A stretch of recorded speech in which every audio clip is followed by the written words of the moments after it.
నమస్తే. ఇన్నాళ్ళు నన్ను సపోర్ట్ చేస్తూ, ఎంకరేజ్ చేస్తూ మీ ప్రేమని నాకు అందిస్తున్న ప్రతి ఒక్కరికి కృతజ్ఞతలు. అలాగే ఈ వీడియో కూడా ఖచ్చితంగా మీకు ఉపయోగపడుతుంది. లైక్, షేర్ అండ్ సబ్స్క్రైబ్ చేసి మీ సపోర్ట్‌ని నాకు అందించండి. అలాగే ఈ వీడియో పట్ల మీకున్న అభిప్రాయాన్ని కామెంట్ సెక్షన్‌లో కామెంట్ చేసి తెలియజేయండి. ఇప్పుడు వీడియోని చూద్దాం. నమస్తే. Welcome to our channel. నేను పద్మిని. ప్రస్తుతం మనతో పాటు ప్రముఖ ఆధ్యాత్మికవేత్త, వాస్తు జ్యోతిష పండితులు శేషగిరిరావు గారు ఉన్నారు. మాట్లాడదాం. నమస్కారం అండి. నమస్తే అండి. బాగున్నారా? మే 1వ తారీఖు గురువు మారబోతున్నారు. సహజ లాభస్థానంలోకి వెళ్ళబోతున్నారు, వృషభ రాశిలోకి.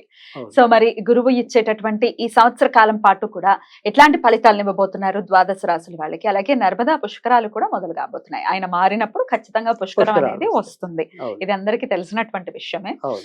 సరే, ఇక ఈ గురువు ఇచ్చేటటువంటి ఫలితాలని ఒక్కసారి మీ ద్వారా. రైట్. తప్పకుండా గురుడు ఎక్కువ శాతం మందికి మంచే చేస్తాడని ఆశిద్దాము. సరే, ఒకవేళ ఎవరికైనా నెగటివ్ ఉంటే ఆ నెగటివ్ ఏంటి, ఏ కోణాలు అంటే ప్రతి ఒక్క గ్రహం కూడా సేమ్ ఒకటే చెడు చేస్తుందని కాదు. సో ఆయా రాశులు బట్టి వచ్చే చెడు వేరుండొచ్చు, మంచి కూడా వేరుండొచ్చు. అవును. సో అలా మనం ఉదాహరణగా చెప్పుకుంటే కనుక కన్యా రాశి కొన్ని విషయాల్లో చెడు ఉన్నా కానీ ఈ గురుడు మారే విషయంలోకి వచ్చేప్పటికి ఏంటంటే అప్పటిదాకా పెళ్లి కాని వాళ్ళకి పెళ్లి అయ్యే అవకాశాలు ఉన్నాయి. మరి మంచి కూడా ఉందిగా. మంచి కూడా ఉంది కదా. సో అది ఒక ఉదాహరణ మాత్రమే. ఇలా తర్వాత ఏ రాశికి ఏంటనేది మనం వివరంగా మాట్లాడుకున్నా కానీ ఇక్కడ వచ్చేప్పటికి ఏంటంటే గురుడు మారటం అనేది ఏంటంటే కొద్దిగా మనకి ఏ విషయాల్లో కొంత ఇబ్బంది అంటే ఆయన ఉన్నది సంచారం చేసేదంతా కూడా శత్రువు రాశిలో సంచారం చేయటం అనేది ఉంది. శుక్రుడు ఆయనకు శత్రువుగా పరిగణించొచ్చా? అంతేగా. ఈయనేమో దేవతల గురువు, ఆయనేమో రాక్షసుల గురువు. సో అందుకని ఆ వైరం ఉంటుందా? వైరం అలాగే ఉంటది మరి. Right. సో అందుకని ఆ రకంగా ఆయనకి కొద్దిగా అసౌకర్యమైన స్థానం అది. కానీ బేసిక్ గా ఏంటంటే శుభగ్రహాలు ఏంటంటే వాళ్ళు ఎప్పుడూ శుభమే చేస్తారు అనేది మన నమ్మకం. అంటే మనం వ్యక్తులుగా ఆపాదించుకున్నప్పటికీ కూడా సహజంగా మీరు మంచి వాళ్ళు అనుకోండి, పోలే వాడి కర్మ వాడికే పోతుందని అనుకుంటాం. కరెక్ట్. అదే చెడ్డవాడైతే వాడిని ఎప్పుడు కత్తెచ్చి పొడిచేద్దాం అన్నట్టు. ఆ ప్రవృత్తి గురువులో ఉండదు అనేది. చెప్పేది ఏంటంటే వీళ్ళు బేసిక్ గా అక్కడ అసౌకర్యం పాలవ్వచ్చేమో కానీ ఎంతో కొంత మంచి చేయడానికే చూస్తారు, ప్రయత్నిస్తారు. అందుకనే ఈ మూడాలు వచ్చినప్పుడు మనం వాటిని వదిలిపెట్టడం అనేది, అంటే ఆ ముహూర్తాలు వదిలిపెట్టడం ఎందుకంటే వీళ్ళిద్దరు బేసిక్ గా శుభగ్రహాలు. రాక్షసు గురువు రాక్షసుడైనా ఆ రాక్షసులందరికీ మంచిగా కాంక్షిస్తాడు కదా. మరి ఈ దేవతల గురువు దేవతలందరికీ మంచిగా ఆకాంక్షిస్తాడు కదా. సో బేసిక్ గా వీళ్ళిద్దరు కూడా మరి విద్యా సంపన్నులు కాబట్టి ఖచ్చితంగా విద్య ఎవరికైతే ఉంటుందో దానికి ఎంతో కొంత బ్రెయిన్ కూడా ఉంటుంది. తప్పకుండా. అయితే వృషభ రాశిలోకి మళ్ళీ గురువు గారు రావడానికి 12 ఏళ్ళు పడుతుంది. మళ్ళీ అంతేగా 12 years పడుతుంది. సో 12 years కి ఒకసారి మాత్రమే ఈ ప్రిడిక్షన్. అంతే. ఇప్పుడున్నటువంటి గ్రహస్థితి రీత్యా ఇచ్చేటటువంటి ప్రొడిక్షన్ అలా కూడా కన్సిడర్ చేయొచ్చు. అంతేగా మళ్ళీ ఇది మళ్ళీ మారిపోతాడు కదా, తర్వాత మళ్ళీ మారిపోతాడు. మళ్ళీ మిథున నెక్స్ట్ ఇయర్ మిథునంలోకి వెళ్తారు. ఇట్లా 12 years పడుతుంది మళ్ళీ వృషభంలోకి రావాలి. రైట్ అండి. సో మరి గురువు ఇచ్చేటటువంటి ఫలితాలను ఒకసారి తెలుసుకుందాం. అలాగే ఇంకొక చిన్న విషయము, ఆల్రెడీ గ్రహచారంలో కూడా ఒకవేళ వృషభ రాశిలోనే వాళ్ళకి, అంటే జన్మ జాతకంలో వృషభ రాశిలోనే గురువు ఉండి మళ్ళీ గోచారం కూడా కలిస్తే ఎట్లాంటి ఇంపాక్ట్ ఉంటుంది? సాధారణంగా ఎక్కువ శాతం అయితే మంచి ఫలితాలు ఉంటాయని చెప్పడం అనేది కూడా జరుగుతుంది. ఎందుకంటే మన జన్మ రాశిని, కాకపోతే అలాంటి ఎప్పుడు ఇబ్బంది ఉంటుంది అంటే కనుక ఎవరికైనా సరే ఒక మారక దశలు కానీ అలాంటివి వచ్చినప్పుడు మాత్రం కొద్దిగా ఇబ్బంది ఉంటుంది.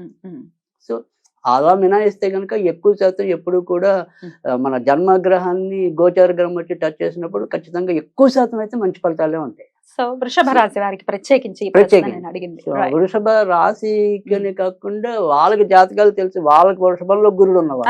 అదే అంటున్నా. ఇప్పుడు వృషభ రాశి వాళ్ళకే కదా జన్మ జాతకంలో వాళ్ళకి తెలిస్తే కనుక ఖచ్చితంగా వాళ్ళకి ఇంకొద్దిగా మోరల్ సపోర్ట్ ఇచ్చినట్టు. అయితే వక్రగతి కూడా ఏమైనా ఉందండి గురువుకి ఈ సంవత్సరం?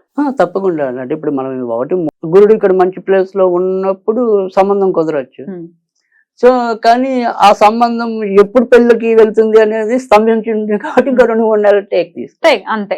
అలాంటివి అలా కూడా ఉండదు. అది వివరంగా మనం రాశి వైజ్ మాట్లాడుకున్నప్పుడు చెప్తారు. రైట్.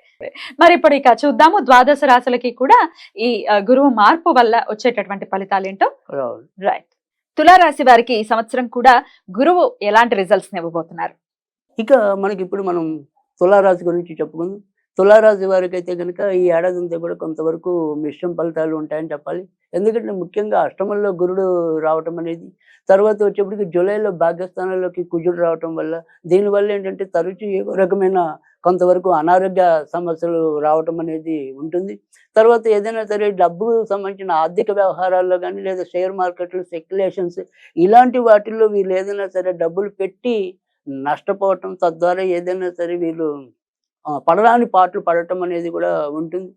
అలాగే ఎప్పటినుంచో మనం కూడబెట్టుకున్న సొమ్ము కూడా పాడు చేసుకోవటం కానీ, లేదా మనకేదైనా సరే ప్రాపర్టీస్ అంటే స్థిరాస్తులు ఇలాంటివి ఏవైతే ఉన్నాయో అవి ఒక్కోసారి మనం అమ్ముకోవాల్సిన పరిస్థితులు కూడా ఏర్పడే అవకాశాలు అయితే గనక తులారాశి వారికి కనిపిస్తున్నాయి. ఈ తులారాశి వారికి మాత్రం అంటే వృత్తి ఉద్యోగాల్లో పెద్దగా చెప్పుకోదగిన ఇబ్బందులు లేనప్పటికీ కూడా ఇతరత్ర ఇలాంటి వ్యతిరేక ఫలితాలైతే ఈ సంవత్సరం ఎక్కువ కలిగే అవకాశాలైతే ఉంటున్నాయి. ఇక అలాగే ఏదైనా కూడా ఈ తులారాశి వారికి అష్టమంలో గురుడు యొక్క సంచారం వల్ల ఏదైనా మనకి లివర్‌కి సంబంధించినవి కానీ, తర్వాత వచ్చేప్పటికి ఏంటంటే మన గుండెకి సంబంధించినవి కానీ, ఇలాంటి వాటిల్లో కూడా కొంతవరకు ఇబ్బందులు పడడానికి ఉంటుంది. ఆడవాళ్ళు వచ్చేప్పటికి ఏంటంటే ముఖ్యంగా ఏదైనప్పటికీ కూడా ఈ క్యాన్సర్‌కి సంబంధించిన ముఖ్యంగా బ్రెస్ట్ క్యాన్సర్ కానీ, ఇలా ఏవైనా సరే యూరినరీ ఇన్ఫెక్షన్స్ కానీ, ఆ తర్వాత లేదా వాటి యూరినల్‌ని మనం రిమూవల్ చేయడం కానీ, ఇలాంటివి ఏవైనా సరే కొంతవరకు ఇబ్బందులు ఎదుర్కొనడానికి కూడా ఆడవాళ్ళకి అవకాశం అయితే కనిపిస్తుంది. రైట్. కనుక ఆడవాళ్ళు కూడా వారి వారి యొక్క ఆరోగ్య విషయంలో కూడా ఈ ఏడాది అయితే కొంత జాగ్రత్తగా ఉండవలసిన అవసరం అయితే కనిపిస్తుంది. ఇక ధనం విషయంలో మాత్రం ఈ తులారాశి వారికి ఈ ఏడాది అయితే చెప్పుకోదగిన ఇబ్బందులు అయితే సమస్యలు అయితే ఏమీ కనపట్టలేదు. ఇంకా తులారాశి వారికి వచ్చేప్పటికి ఏంటంటే వ్యాపారంలో భాగస్వామ్యాలు అనేది ఈ ఏడాది పెద్దగా కలిసి రాలేకపోవటం, ఆ వ్యాపారంలో ఏదైతే భాగస్వామ్యంగా నడుస్తున్న వ్యాపారాలు ఏవైతే ఉంటాయో అవి కొంతవరకు సజావుగా సాగపోవటం, లేదా నిలకడమైన ఆదాయం లేకపోవటం అనేది కూడా ఒకంత కొంత మానసిక చికాకు కలిగించే అవకాశాలు అయితే తులారాశి వారికి అయితే కనిపిస్తున్నాయి. ఇక ఈ తులారాశి వారికి వచ్చేప్పటికి ఏంటంటే సంతాన విషయంలో మాత్రం కొంతవరకు ఊరట లభించడం అనేది ఉంటుంది. సంతానం యొక్క అభివృద్ధికి కొంతవరకు మంచి జరగటం అనేది, లేదా ఇప్పటికే సంతానం కోసం ఎవరైనా వేచి ఉంటే గనుక ఆ సంతానానికి సంబంధించిన విషయాల్లో వీళ్ళకి అనుకూలమైన ఫలితాలు రావటం అనేది ఉంటుంది. లేదా సంతానం కోసం ఎవరైనా సరే వైద్య సహాయం తీసుకుంటున్నట్టయితే గనక ఆ వైద్య సహాయం కూడా సఫలీకృతం కావటం అనేది కూడా తులారాశి వారికి చెప్పుకోదగిన మంచి పరిణామం అని కూడా చెప్పవలసి ఉంటుంది. రైట్. ఇక డబ్బు అనేది ఎంత ఖర్చయినప్పటికీ కూడా డబ్బు విషయంలో ఎలాంటి హెచ్చుతగ్గులు అయితే కనపట్టలేదు. ఈ రకంగా ఈ తులారాశి వారికి ఈ ఏడాది అంతా కూడా ఈ రకమైన పరిస్థితులైతే ఎక్కువ సంభవిస్తామనేది కనిపిస్తుంది. ఈ తులారాశి వారు సాధ్యమైనంత వరకు కూడా ఈ ఏడాది ఎక్కువ మరి లక్ష్మీదేవికి సంబంధించిన ఆరాధన చేసుకోవటం వల్ల కూడా మేలు జరిగే అవకాశాలు అయితే ఎక్కువ కనిపిస్తున్నాయి. సాధ్యమైనంత వరకు కూడా ఈ ఏడాది అంతా కూడా వీళ్ళు హైం శ్రీం హైం శ్రీం హైం శ్రీం అనుకుంటూ ఉండటం వల్ల కూడా ఎంతో కొంత ఊరట లభించడం అనేది ఉంటుంది. ఇక ఏదైనా సరే లక్ష్మీదేవికి సంబంధించిన క్షేత్రాలు దర్శించడం వల్ల కూడా ఎంతో కొంత ఉపయోగపడటం అనేది ఉంటుంది. అలాగే అప్పుడప్పుడు లక్ష్మీదేవికి ఇంట్లోనే కలకండ కానీ, అన్నపరమాన్నం గాని, అంటే దాన్నే క్షీరాన్నం అంటాం. క్షీరాన్నం గాని నివేదన చేయటం వల్ల కూడా మరి ఎంతో కొంత ప్రయోజనం ఉంటుందని చెప్పవలసి ఉంటుంది. ఇక తులారాశి వారికి వచ్చేప్పటికి ఈ రకమైన జాగ్రత్తలు తీసుకుంటూ వెళ్ళినట్టయితే గనక వీరు కూడా మరీ బెంబేలు పడవలసిన అవసరం అయితే లేదు. కానీ మరి ఇందాక మొదట్లో మనం చెప్పుకున్నట్టుగానే ఏదైనా సరే ఈ సంబంధ బాంధవ్యాల విషయంలో కొంతవరకు, తర్వాత మనం బయట నుంచి రావాల్సిన డబ్బుల విషయంలో, ఇలాంటి విషయాల్లో, తర్వాత ఆరోగ్య విషయంలో కొంతవరకు శ్రద్ధ చూపించవలసిన అవసరం అయితే గనక తులారాశి వారికి అయితే కనిపిస్తుంది. ముఖ్యంగా షేర్ మార్కెట్లు ఇలాంటి వాటి జోలికి సాధ్యమైనంత వరకు ఈ ఏడాది వీళ్ళు కొంత దూరంగా ఉండటం అనేది చెప్పదగిన సూచన. ఈ రకమైన జాగ్రత్తలు తీసుకుంటూ ఉండేటైతే గనక తులారాశి వారికి కూడా ఈ ఏడాది అనుకూలమైన ఫలితాలు ఉంటాయని చెప్పాల్సి ఉంటుంది. కనుక ఆ రకంగా జాగ్రత్తలు తీసుకున్నట్టయితే గనక ఎక్కువ లక్ష్మీదేవిని పూజించడం వల్ల అయితే మేలు జరగటం అనేది అయితే ఈ ఏడాది తులారాశి వారికి ఉంటుంది. రైట్. చాలా అద్భుతంగా వివరించారు. ఇక నెక్స్ట్ ఎపిసోడ్ లో వృశ్చిక రాశి గురించి తెలుసుకుందాం. నమస్కారం అండి.